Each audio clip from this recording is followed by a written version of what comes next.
want to introduce you to an amazing woman. Her name is Davinia. Davinia was born in Jamaica, emigrated to the US at the age of 18, and now lives just outside of Washington, D.C. She's not a high-powered political staffer, nor a lobbyist. She'd probably tell you she's quite unremarkable, but she's having the most remarkable impact. What's incredible about Davinia is that she's willing to spend time every single week focused on people who are not her. People not in her neighborhood, her state, nor even in her country. People she'd likely never meet. Davinia's impact started a few years ago when she reached out to all of her friends on Facebook and asked them to donate their pennies so she could fund girls' education. She wasn't expecting a huge response, but 700,000 pennies later, she's now sent over 120 girls to school. When we spoke last week, she told me she's become a little infamous at the local bank every time she rocks up with a shopping cart full of pennies. Now, Davinia is not alone. Far from it. She's part of a growing movement, and there's a name for people like Davinia: global citizens. A global citizen is someone who self-identifies first and foremost not as a member of a state, a tribe, or a nation, but as a member of the human race, and someone who's prepared to, thank you, and someone who's prepared to act on that belief to tackle our world's greatest challenges. Our work is focused on finding, supporting, and activating global citizens. They exist in every country and among every demographic. I want to make the case to you today that the world's future depends on global citizens. I'm convinced that if we had more global citizens active in our world, then every single one of the major challenges we face, from poverty, climate change, gender inequality, these issues become solvable. They are ultimately global issues, and they can ultimately only be solved by global citizens demanding global solutions from their leaders. Now, some people's immediate reaction to this idea is that either it's a bit utopian or even threatening. So I'd like to share with you a little of my story today, how I ended up here, how it connects with Davinia, and hopefully with you. Growing up in Melbourne, Australia, I was one of those seriously irritating little kids that never ever stopped asking why. You might have been one yourself. I used to ask my mum the most annoying questions. I'd ask her questions like, "Mum, why can't I dress up and play with puppets all day? Why do you want fries with that? What is a shrimp, and why do we have to keep throwing them on the Barbie? And Mum, this haircut? Why?" The worst haircut, I think. Still terrible. As a Y kid, I thought I could change the world, and it was impossible to convince me otherwise. And when I was 12 and in my first year of high school, I started raising money for communities in the developing world. And we were a really enthusiastic group of kids, and we raised more money than any other school in Australia. And so I was awarded the chance to go to the Philippines to learn more. It was 1998. We were taken into a slum in the outskirts of Manila. It was there I became friends with Sonny Boy, who lived on what was literally a pile of steaming garbage. Smoky Mountain was what they called it, but don't let the romance of that name fool you, because it was nothing more than a rancid landfill that kids like Sonny Boy spent hours rummaging through every single day to find something, anything of value. That night with Sonny Boy and his family changed my life forever, because when it came time to go to sleep, we simply lay down on this concrete slab the size of half my bedroom with myself, Sonny Boy, and the rest of his family, 7 of us in this long line with this smell of rubbish all around us and cockroaches crawling all around. And I didn't sleep a wink, but I lay awake thinking to myself, why should anyone have to live like this when I have so much? Why should Sonny Boy's ability to live out his dreams be determined by where he's born, or what Warren Buffett called the ovarian lottery? I just didn't get it, and I needed to understand why. Now, I only later came to understand that the poverty I'd seen in the Philippines was the result of decisions made or not made, man-made, by a succession of colonial powers and corrupt governments who had anything but the interests of Sonny Boy at heart. Sure, they didn't create Smoky Mountain, but they may as well have.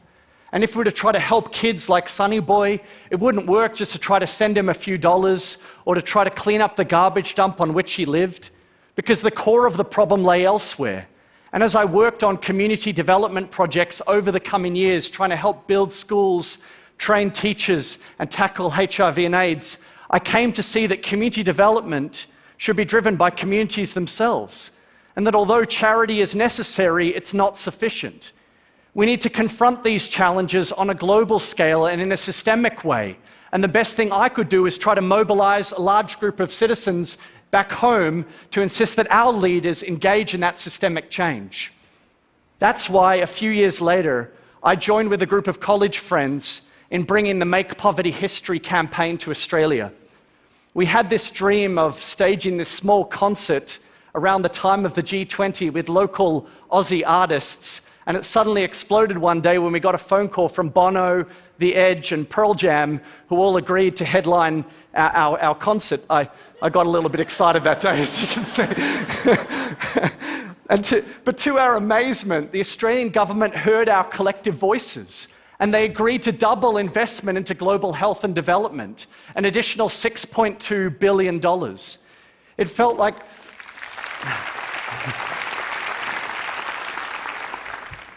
like this incredible validation. By rallying citizens together, we helped persuade our government to do the unthinkable and act to fix a problem miles outside of our borders. But here's the thing, it didn't last. See, there was a change in government, and 6 years later, all that new money disappeared. What did we learn? We learned that one-off spikes are not enough. We needed a sustainable movement, not one that is susceptible to the fluctuating moods of a politician or the hint of an economic downturn, and it needed to happen everywhere. Otherwise, every individual government would have this built-in excuse mechanism that they couldn't possibly carry the burden of global action alone. And so this is what we embarked upon. And as we embarked upon this challenge, we asked ourselves, how do we gain enough pressure and build a broad enough army to win these fights for the long term? We could only think of one way. We need to somehow turn that short-term excitement of people involved with the Make Poverty History campaign into long-term passion. It had to be part of their identity.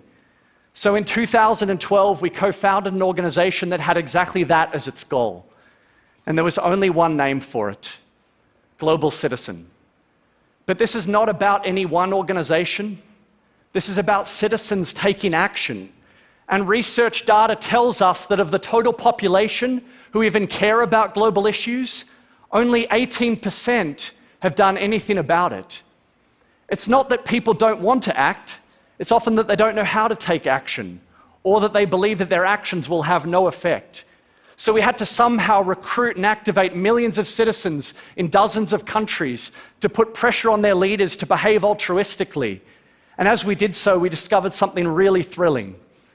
That when you make global citizenship your mission, you suddenly find yourself with some extraordinary allies. See, extreme poverty isn't the only issue that's fundamentally global. So too is climate change, human rights, gender equality, even conflict.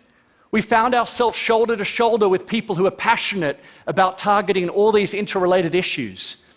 But how did we actually go about recruiting and engaging those global citizens? Well, we used the universal language, music. We launched the Global Citizen Festival in the heart of New York City in Central Park, and we persuaded some of the world's biggest artists to participate. We made sure that these festivals coincided with the UN General Assembly meeting so that leaders who need to hear our voices couldn't possibly ignore them. But there was a twist. You couldn't buy a ticket, you had to earn it.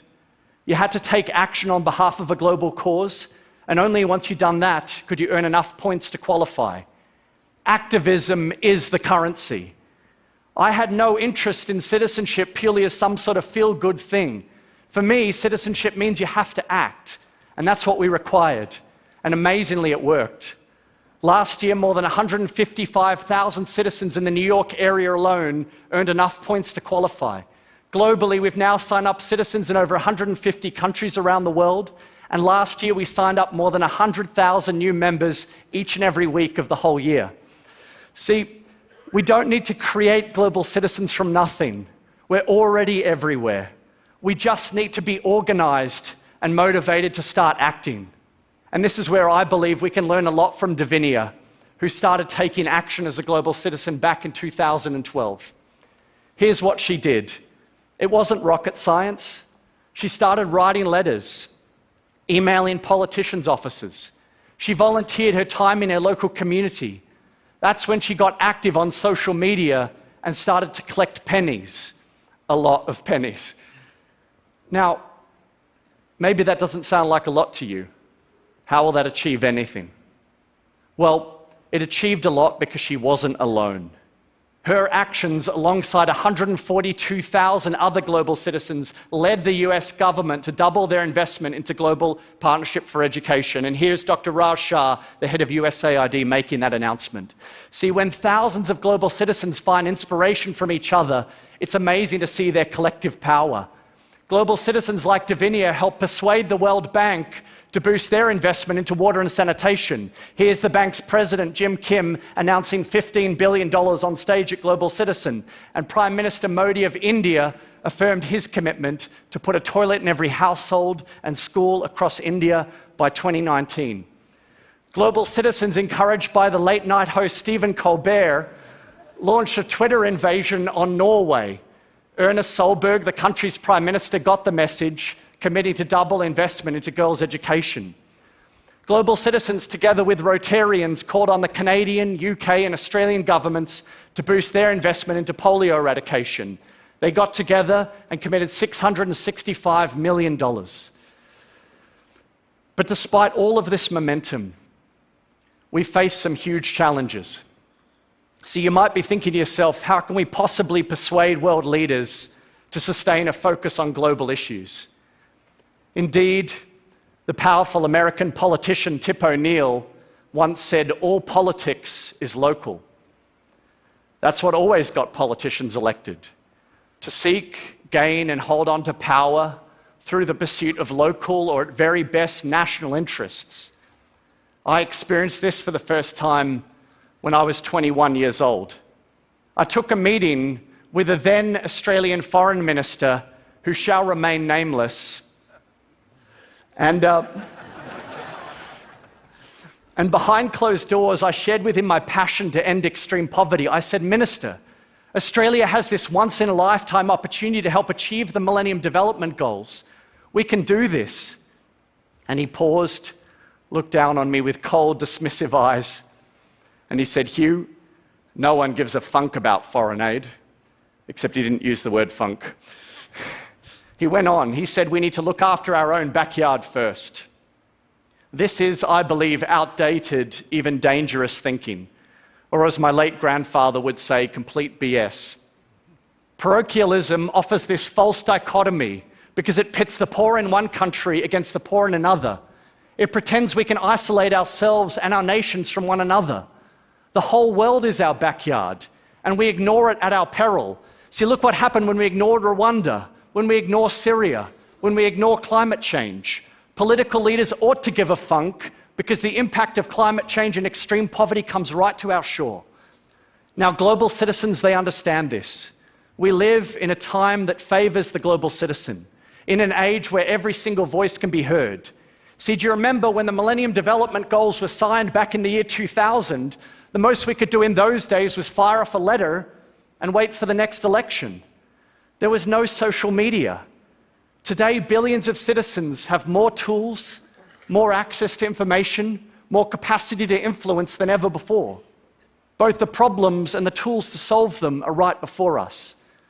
The world has changed, and those of us who look beyond our borders are on the right side of history. So where are we? So we run this amazing festival, we've scored some big policy wins, and citizens are signing up all over the world. But have we achieved our mission?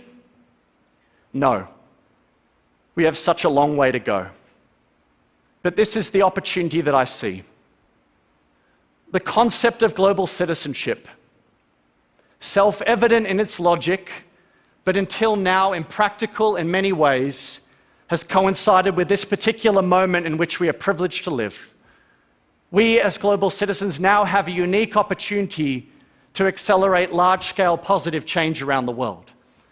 So in the months and years ahead, Global citizens will hold world leaders accountable to ensure that the new global goals for sustainable development are tracked and implemented. Global citizens will partner with the world's leading NGOs to end diseases like polio and malaria.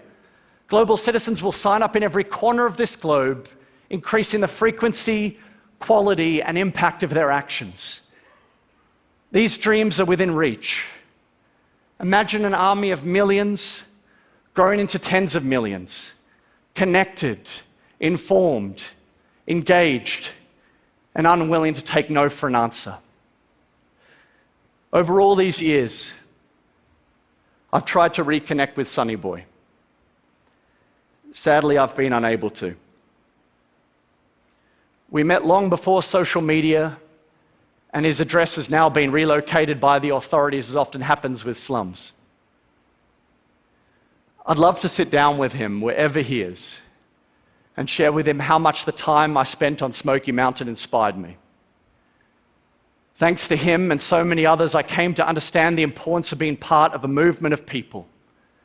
The kids willing to look up from their screens and out to the world, the global citizens. Global citizens who stand together, who ask the question why, who reject the naysayers, and embrace the amazing possibilities of the world we share. I'm a global citizen. Are you? Thank you.